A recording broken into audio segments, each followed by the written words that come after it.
बच्चों, आज हम लोग कक्षा 8 की हिंदी की पुस्तक वसंत भाग 3 से पाठ 14 पढ़ने जा रहे हैं, अकबरी लोटा।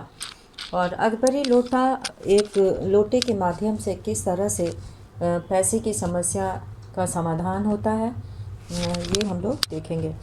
तो शुरू करते हैं। अकबरी लोटा, और ये जो है अन्नपूर्णा नंद वर्मा द्वारा लिखा गया पाठ है। इसमें लाला झाऊलाल जो है वो पंडित बिलवासी मिश्र, इन दोनों की मित्रता का वर्णन है। लाला झाऊलाल को खाने पीने की कमी नहीं थी। काशी के ठठेरी बाज़ार में मकान था और नीचे की दुकानों से 100 रुपये मासिक के करीब किराया उतर आता था। अच्छा खाते थे, अच्छा पहनते थे, पर 250 रुपये तो एक साथ आँख सेकने के लिए भी न मिलते थे। इसलिए जब उनकी पत्नी ने एक दिन एकाएक 250 रुपये की मांग पेश की, तब उनका जी एक बार जोर से सनसनाया और फिर बैठ गया। उनकी यह दशा देखकर पत्नी ने कहा, डरिए मत, आप देने में असमर्थ हो तो मैं अपने भाई से मांग लूँ। तो उनकी पत्नी जो है उनसे 250 रुपये की मांग की। उसे किसी चीज़ की आवश्यकता थी और अब जो है उनका दिल एक बार जोर से सनसनाया, अर्थात वो थोड़े परेशान हुए। और उनकी पत्नी ने कहा कि डरिए मत, आप देने में असमर्थ हो तो मैं अपने भाई से मांग लूँ। लाला झाऊलाल तिलमिला उठे। उन्होंने रौब के साथ कहा, अजय हटो, 250 रुपये के लिए भाई से भीख मांगोगी? मुझसे ले लेना, लेकिन मुझे इसी ज़िंदगी में चाहिए। अजय इसी सप्ताह में ले लेना। सप्ताह से आपका तात्पर्य 7 दिन से है या 7 वर्ष से? उनकी पत्नी ने कहा कि सप्ताह का मतलब 7 दिन है या 7 वर्ष है। लाला झाऊलाल ने रौब के साथ खड़े होते हुए कहा, आज से 7वें दिन मुझसे 250 रुपये ले लेना। लेकिन जब 4 दिन ज्यों त्यों में यूं ही बीत गए और रुपयों का कोई प्रबंध न हो सका, तब उन्हें चिंता होने लगी। और प्रश्न अपनी प्रतिष्ठा का था, अपने ही घर में अपनी साख का था। देने का पक्का वादा करके अगर अब न दे सके तो अपने मन में वह क्या सोचेगी, उसकी नज़रों में उसका क्या मूल्य रह जाएगा।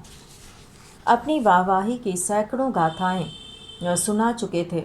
अब जो एक काम पड़ा तो चारों खाने चित हो रहे। चारों खाने चित होना यानी कि कुछ भी न सूझना। और यह पहली बार उसने मुंह खोलकर कुछ रुपयों का सवाल किया था। और इस तरह अगर दुम दबाकर निकल भागते हैं तो फिर उसे क्या मुंह दिखलाएंगे। अब यहाँ पर उनकी मनोदशा का वर्णन है। लाला झाऊलाल जो है वो अपनी पत्नी को 250 रुपये देने के लिए कितने परेशान हैं। और अब ये पैसा देना उनकी प्रतिष्ठा का प्रश्न है। और उनका क्या अहमियत रह जाएगी, उनका क्या आदर और सम्मान रह जाएगा। और यह पहली बार उनकी पत्नी ने उनसे पैसे मांगे थे। अगर इस समय नहीं दिए तो वे जो है क्या मुंह दिखलाएंगे। खैर, एक दिन और बीता। 5वें दिन घबराकर उन्होंने पंडित बिलवासी मिश्र को अपनी विपदा सुनाई। संयोग कुछ ऐसा बिगड़ा था कि बिलवासी जी भी उस समय बिल्कुल खुख थे। खुख मतलब बिल्कुल खाली। खुख का मतलब है यहाँ पर बिल्कुल खाली, उनके पास भी कुछ नहीं था।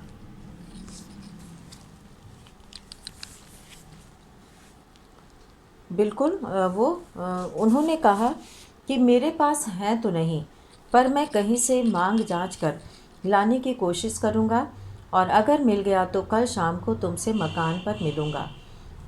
वही शाम आज थी और हफ्ते का अंतिम दिन था, यानी कि 7वां दिन।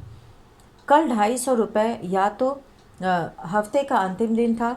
कल 250 रुपये या तो गिन देना है या सारी हेकड़ी के साथ हाथ धोना है। यह सच है कि कल रुपया न आने पर उनकी स्त्री उन्हें डामल फांसी न कर देगी, केवल ज़रा सा हंस देगी। डामल फांसी का मतलब होता है आजीवन कारावास।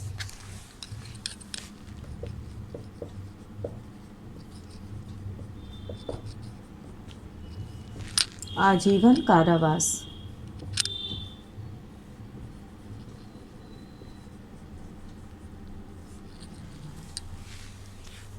तो इस तरह से केवल जरा सा वह उनकी पत्नी, उन्होंने ये सोचा कि उनकी पत्नी ज़्यादा कुछ तो नहीं करेगी, लेकिन जरा सा हंस देगी। पर वह कैसी हंसी होगी, कल्पना मात्र से झाऊलाल में मरोड़ पैदा हो जाती थी। आज शाम को पंडित बिलवासी मिश्र को आना था। यदि न आए तो, या कहीं रुपए का प्रबंध वे न कर सके, ये तरह तरह की बात जो है झाऊलाल के मन में उठ रही थी।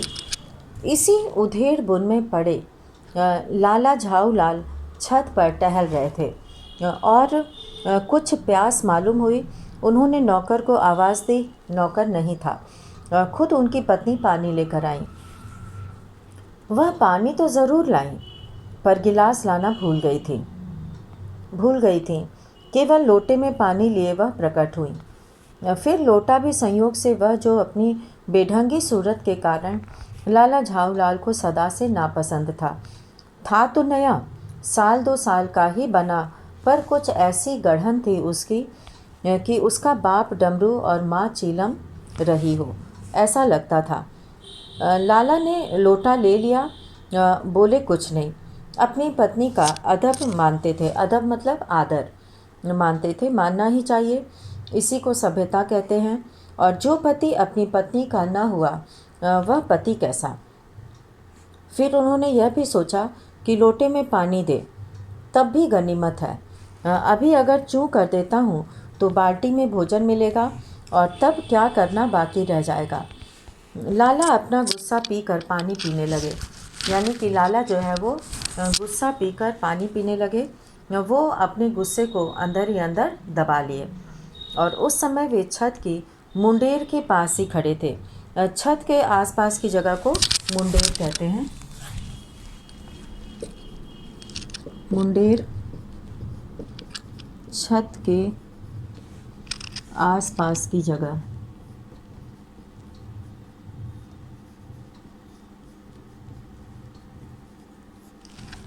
छत के आसपास की जगह को मुंडेर कहा जाता है।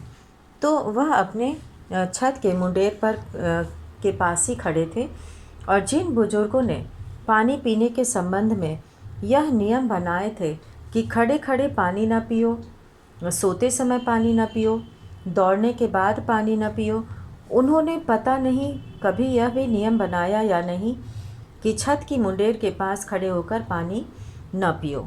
जान पड़ता है कि इस महत्वपूर्ण विषय पर उन लोगों ने कुछ नहीं कहा है। तो अब उनके मन में ये तरह तरह की बात आती है कि लोगों ने ऐसा नियम तो नहीं बनाया कि छत के मुंडेर के पास खड़े होकर पानी ना पियो। लाला झाऊलाल मुश्किल से 2-1 घूंट पी पाए होंगे कि न जाने कैसे उनका हाथ हिल उठा और लोटा छूट गया। लोटे ने दाएं देखा न बाएं, वह नीचे गली की ओर चल पड़ा। अपने वेग में उल्का को लजाता हुआ वह आंखों से ओझल हो गया। किसी ज़माने में न्यूटन नाम के किसी खुराफाती ने पृथ्वी की आकर्षण शक्ति नाम की एक चीज़ ईजाद की थी। कहना न होगा कि यह सारी शक्ति इस समय लोटे के पक्ष में थी। लाला को काटो तो बदन में खून नहीं। ऐसी चलती हुई गली में ऊंचे तिमंजिले से भरे हुए लोटे का गिरना हंसी खेल नहीं था। यह लोटा न जाने किस अनाधिकारी के झोपड़े पर काशीवास का संदेश लेकर पहुंचेगा। कहने का मतलब यह है कि यह लोटा जिसके ऊपर गिरा होगा तो शायद उसकी मृत्यु भी हो सकती है। कुछ हुआ भी ऐसा ही। गली में ज़ोर का हल्ला उठा। लाला झाऊलाल जब तक दौड़कर नीचे उतरे, तब तक एक भारी भीड़ उनके आंगन में घुस आई। ये भीड़ जो है इस बात का संकेत थी कि लोटा किसी न किसी के ऊपर गिरा है और उसे चोट लगी है। लाला झाऊलाल ने देखा कि इस भीड़ में प्रधान पात्र एक अंग्रेज़ है, जो नक शिक से भीगा हुआ है और जो अपने एक पैर को हाथ से सहलाता हुआ दूसरे पैर पर नाच रहा है। उसी के पास अपराधी लोटे को भी देखकर लाला झाऊलाल जी ने फौरन दो और दो जोड़कर स्थिति को समझ लिया। अब झाऊ लाल को समझ में आ गया कि स्थिति क्या है। लगता है कि इस अंग्रेज के पैर में लोटे से चोट लगी है, इसलिए लोटे को यहाँ पर अपराधी कहा गया है। तो लोटे को यहाँ पर अपराधी कहा गया।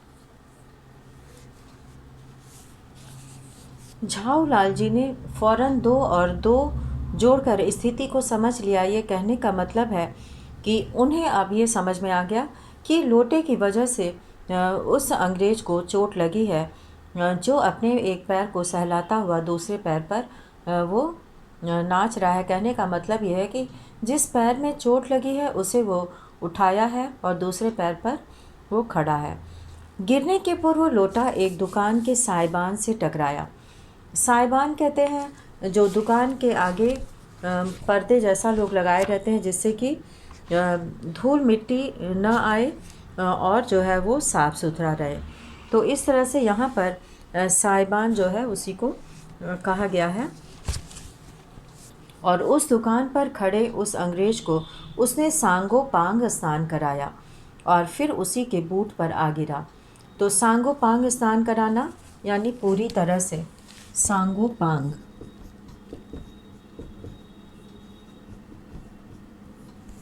सांगो पांग यानी कि पूरी तरह से।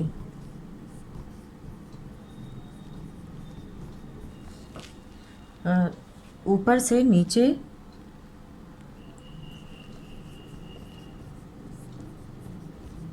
ऊपर से नीचे। तो इस तरह से वो पूरी तरह से उसको स्नान कराया और फिर उसी के बूट पर आ गिरा। यानी कि उसको लोटे के पानी जो है उसके ऊपर गिरा और वो पूरी तरह से भीग चुका था। और उस अंग्रेज को जब मालूम हुआ कि लाला झाऊ लाल ही उस लोटे के मालिक हैं, तब उसने केवल एक काम किया, अपने मुंह को खोलकर खुला छोड़ दिया। और लाला झाऊ लाल को आज ही यह मालूम हुआ कि अंग्रेज़ी भाषा में गालियों का ऐसा प्रकांड कोश है। और उसने जो है बहुत बुरा भला कहा और एक बार उसने बोलना शुरू किया तो बोलता ही गया। और गालियों का ऐसा प्रकांड कोश है यानी कि अनगिनत गालियां हैं। इसी समय पंडित बेलवासी मिश्र भीड़ को चीरते हुए आंगन में आते दिखाई पड़े और उन्होंने आते ही पहला काम यह किया कि उस अंग्रेज़ को छोड़कर जितने आदमी आंगन में घुस आए थे सबको बाहर निकाल दिया। और फिर आंगन में कुर्सी रखकर उन्होंने साहब से कहा कि आपके पैर में शायद कुछ चोट आ गई है, अब आप आराम से कुर्सी पर बैठ जाइए। साहब बेलवासी जी को धन्यवाद देते हुए बैठ गए और लाला झाऊ लाल की ओर इशारा करके बोले कि आप इस शख्स को जानते हैं? शख्स मतलब उस आदमी को? बिल्कुल नहीं, और मैं ऐसे आदमी को जानना भी नहीं चाहता जो निरीह राह चलतों पर लोटे के वार करे। और फिर वो उसी को दोष देते हैं लाला झाऊ लाल को कि ऐसे लोगों के बारे में वो नहीं जानना चाहते जो कि रास्ते में चलते लोगों पर लोटे से वार करे, यानी कि हमला करे। मेरी समझ में ही इज़ अ डेंजरस ल्यूनाटिक, यानी कि यह खतरनाक पागल है। नहीं, मेरी समझ में he is a dangerous criminal, नहीं, यह खतरनाक मुजरिम है। और परमात्मा ने लाला झाऊ लाल की आंखों को इस समय कहीं देखने के साथ खाने की भी शक्ति दे दी होती तो यह निश्चय है कि अब तक बिलवासी जी को वे अपनी आंखों से खा चुके होते। वे कुछ समझ नहीं पाते थे कि बिलवासी जी को इस समय क्या हो गया है, और लाला झाऊ लाल ये नहीं समझ पा रहे थे कि बिलवासी मिश्र इस समय ऐसा क्यों कर रहे हैं। उसे पहचानने से भी इनकार कर रहे हैं और उसे मुजरिम बता रहे हैं। तो साहब ने बिलवासी जी से पूछा, तो क्या करना चाहिए? तो पुलिस में इस मामले की रिपोर्ट कर दीजिए और जिससे यह आदमी फ़ौरन हिरासत में ले लिया जाए। पुलिस स्टेशन है कहाँ? पास ही है। चलिए मैं बताऊँ, चलिए अभी चला। आपकी इजाज़त हो तो पहले मैं इस लोटे को इस आदमी से ख़रीद लूँ। क्यों जी, बेचोगे? मैं 50 रुपये तक इसके दाम दे सकता हूँ। लाला झाऊ लाल तो चुप रहे, पर साहब ने पूछा कि इस रद्दी लोटे के आप 50 रुपये क्यों दे रहे हैं? आप इस लोटे को रद्दी बताते हैं? आश्चर्य, मैं तो आपको एक विज्ञ और सुशिक्षित आदमी समझता था। विज्ञ मतलब जानकार, विज्ञ।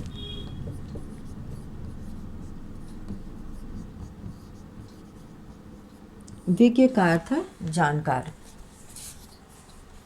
और सुशिक्षित यानी कि शिक्षा प्राप्त आदमी समझता था, अच्छा पढ़ा लिखा। आखिर बात क्या है, कुछ बताइए भी जनाब। यह एक ऐतिहासिक लोटा जान पड़ता है। जान पड़ता है, मुझे पूरा विश्वास है। यह वह प्रसिद्ध अकबरी लोटा है जिसकी तलाश में संसार भर के म्यूज़ियम परेशान हैं। यह बात? जी जनाब। 16वीं शताब्दी की बात है। बादशाह हुमायूं शेरशाह से हार कर भागा था और सिंध के रेगिस्तान में मारा मारा फिर रहा था। एक अवसर पर प्यास से उसकी जान निकल रही थी। उस समय एक ब्राह्मण ने इसी लोटे से पानी पिलाकर उसकी जान बचाई थी और हुमायूं के बाद अकबर ने उस ब्राह्मण का पता लगाकर उससे इस लोटे को ले लिया और इसके बदले में उसे इसी प्रकार के 10 सोने के लोटे प्रदान किए। यह लोटा सम्राट अकबर को बहुत प्यारा था। इसी से इसका नाम अकबरी लोटा पड़ा। वह बराबर इसी से वजू करता था।